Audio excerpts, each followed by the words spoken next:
Two of my very dear friends and their families have been sick the past couple of weeks, and I am their go-to person for advice on supplements and such on how to help them recover more quickly.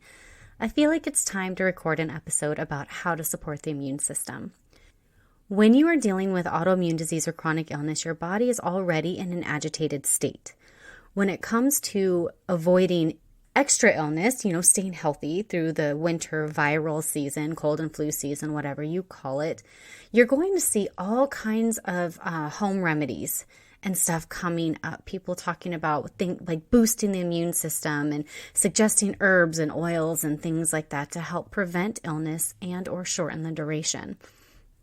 As with all modalities of supporting the body out there, some are not going to be a good fit for those of us who have autoimmune disease or chronic illness and are also in a flare. Today, I want to share with you why there are certain remedies that you should probably avoid and what you can do to support your immune system this winter season. Welcome to the Therapeutic Food Solutions podcast. I'm your host, Marian Mitchell. I'm an integrative nutrition health coach, therapeutic diet expert, and founder of The Road to Living Whole. There are many different diets out there. It's hard to know which one is right for you with your chronic illness and autoimmune disease. In this podcast, I'm going to share with you the foundational pieces every single therapeutic diet out there shares, and also how to use the best one for your particular diagnosis. If you've been looking for a meal planning partner, help navigating the complicated healthcare system, and want to feel better quickly, I'm your girl. Grab your kombucha and notebook. Let's dive in. I'm a huge fan of avoiding pharmaceutical medications as much as possible and instead using herbs, homeopathy, and food instead. When it comes to preventing viral infections such as cold and flu and all the other ones out there, you're going to see a lot of recommendations. They are all good, but may not be good for you in your current health state. There are two that are extremely popular for very good reasons, but are not going to be a good fit if you're struggling with a flare-up of symptoms. These two are echinacea and elderberry. Please don't go hating on me. They are great remedies for those who are in a healthy asymptomatic state, not for those who are dealing with a flare-up of their symptoms. Here's the thing. These wonderful remedies boost the immune system. Well, right now, you don't need any help boosting your immune system. It's already supercharged. This boost often makes your symptoms worse by stimulating the immune system more. It does not need to go into hyperdrive. What we need to do instead is support the immune system. Supporting the immune systems means we are reducing or ideally completely eliminating the things that suppress it while consuming the foods and nutrients that help it function optimally. So how do we do that? I'm so glad you asked. Here are 7 strategies to support your immune system. Number 1, we need to cut the added sugar and completely avoid artificial sweeteners. I know it's not easy this time of year. Not only is it viral season, it's also the holiday season where every time we turn around, we're being offered sugar-filled treats. Biscotti, cookies, hot chocolate, peppermint mocha, candy-coated popcorn, and the list just goes on, and it's literally everywhere. Consuming excessive amounts of sugar suppresses the immune system. And excessive amounts, what they've found through studies is that 75 grams of sugar does this. And you think like, oh, that sounds like a lot. That's a big number, Marian. It adds up fast. Most Starbucks coffee drinks and, frappuccinos and stuff average around 50 grams of sugar, right? And then let's say you add a blueberry muffin or a scone. Or, maybe later on that day, it doesn't all have to be in the same couple of hours. This is all day, 24 hours, okay? Maybe you grab a couple of cookies or a couple pieces of chocolate, or you drink a soda, or you have some wine or something like that. Boom, you are at 75 grams. And remember, artificial sweeteners also harm the immune system, so it's not a workaround. So, pick and choose. Be choosy with what you are consuming. If you want a cookie or some fudge or something like that, then don't drink the super sweet flavored coffee drinks. Make your coffee at home and don't flavor it. Those big Starbucks drinks are dessert. They are not your morning coffee. Okay. Number 2, consume bone broth daily. Unless you're suffering from something like histamine intolerance, drinking bone broth daily helps heal and keep the lining of your intestines healthy and tight-knit. And this prevents viruses and other pathogens from getting in through that way and into your bloodstream. Okay, so typically we get viruses through our eyes, our nose, and our mouth. Okay, so if we can reduce what's coming in through our mouth, right, and we're swallowing it and things like that, then we're less likely to get sick if the intestines are in a healthy state. But they also include some amino acids that also support the immune system. So bone broth has something called oreganoin, I think I said that right, which is essential for the proper functioning of the immune system as well as the liver. Then you have glutamine. This helps speed up your metabolism so that your immune system does its job more quickly and effectively. Okay, and then you have glycine, which boosts the glutathione production, and glutathione is our master antioxidant, so it helps everything work ideally or optimally, right? And it also improves your quality of sleep, which is also essential for an effective immune system. The next thing I want to talk about is vitamin C. But don't go grabbing that orange juice, okay? Without the fiber from the actual fruit, you're basically drinking pure sugar. And we've already talked about how detrimental sugar is to the immune system, right?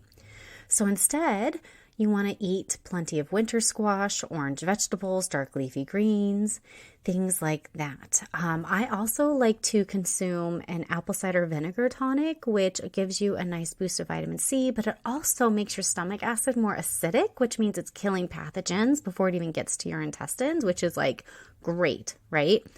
So what I like to do is take 8 ounces, 1 cup of warm water, and I'll add the juice from 1 lemon, which is about a tablespoon. And then I do a tablespoon of raw apple cider vinegar. You can do a teaspoon and work your way up. It is just as effective. And then I also like to do a little bit of raw local honey and a dash of cinnamon. I think it actually tastes pretty dang good. And it's beneficial in so many ways, including supporting the immune system.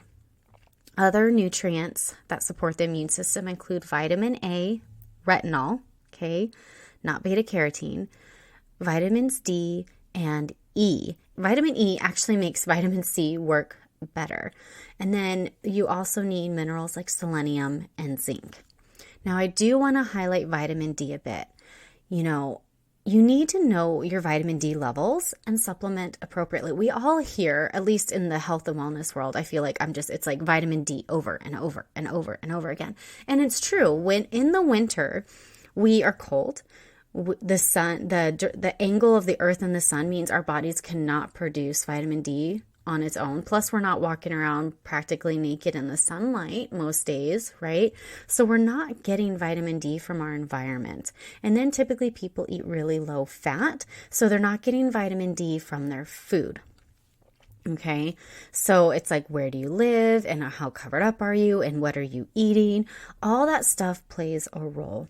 When your vitamin D is too low, the body doesn't have what it needs to fight off pathogens, straight up. I don't recommend guessing. A simple blood draw that is super affordable if your insurance won't pay for it, your doctor won't write a script for it, cash pay, it's like $50, okay, to find out what your number is. And if it's not in the ideal range, supplement accordingly. The typical dosing when you're not sick is anywhere between 2,000 IUs a day and 8,000 IUs a day. Just kind of depends on where you're at. I do recommend getting expert advice on this, okay? And then once you've reached the ideal range, you'll typically go to a lower dose or keep it the same. It just kind of depends on the body, right? Testing after like a month or maybe 6 weeks is a really good idea as well. Number 5 is to stay well hydrated. Our immune system is highly dependent on the nutrients in our bloodstream, right? So our bloodstream is mostly made up of water. If we don't have enough water, we cannot properly transport nutrients to each organ system. So staying well hydrated is very important. And it's also important for our detoxification pathways, which is also includes our lymphatic system, right? And our lymphatic system is like what cleans everything up and transports nutrients to like the skin and the capillaries and all of this stuff. So we need our detoxification pathways to be functioning optimally so we can clear out these foreign invaders and other waste materials more quickly, right? Number 6 is to exercise consistently. Exercise increases the circulation, right, of the immune cells throughout the body. And this makes sense, right? When we exercise, our heart rate goes up, our blood pumps more quickly through the body. It raises our body temperature, which helps kill pathogens as well, like viruses and harmful bacteria. It also reduces the stress response. It reduces cortisol in the body while it increases endorphins, right? So it's all good all around, and you only need about 30 minutes of moderate activity per day to get the benefits exercise offers the immune system. So this can look like 2 15-minute walks per day while you're out enjoying the wintry weather. I don't know what people do where it's like really cold and snowy and rainy and such in the winter. I live in Phoenix, Arizona, so this is our hiking and biking. This is our outdoor season, not just hop in the pool season, right? Back when I was in college, I went to college in Tennessee, and I just worked out in the college gym or I was dancing in a club. So I do have to say, I do love living in Phoenix. It makes it a lot easier, but no matter where you live, getting physical activity is going to help you be sick less often and shorten the duration when you do get sick. And number 7, making sleep a priority. Sleep and the immune system have what is called a bidirectional relationship. They impact each other. When you're sick, you're more tired, right? And if your sleep is great, the immune system is balanced and effective. If you aren't getting great sleep, your immune system is weakened and not as efficient.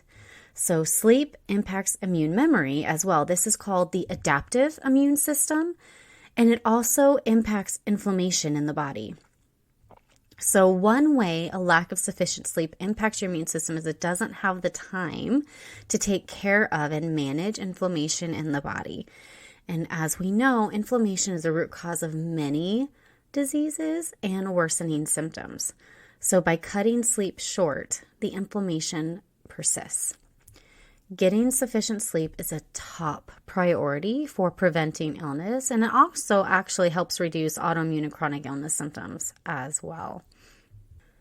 There are multiple ways of supporting the immune system, and this was just kind of like scratching the surface. This is like kind of the standard stuff. There's always more that we can do, and you're going to hear of a lot of different remedies, a lot of different herbs out there. In fact, my best friend just texted me this morning. She's having a lot of like mucus and stuff, and she was like, hey, I saw that you can boil like thyme and these other herbs and then breathe it in and it'll loosen mucus. Will this work? Well, so there's lots and lots of things out there, but this is just kind of like the baseline stuff. You start here and then you can refine it depending on what you have going on. Okay, so quick review. You want to support the immune system, not boost it, right? And you can support it by reducing added sugar and avoiding artificial sweeteners, drinking bone broth daily, getting in vitamin C from, sources like lemons and orange colored winter squash and dark leafy greens, things like that. Know your vitamin D level and supplement accordingly. Stay well hydrated, exercise consistently, and make sleep a priority.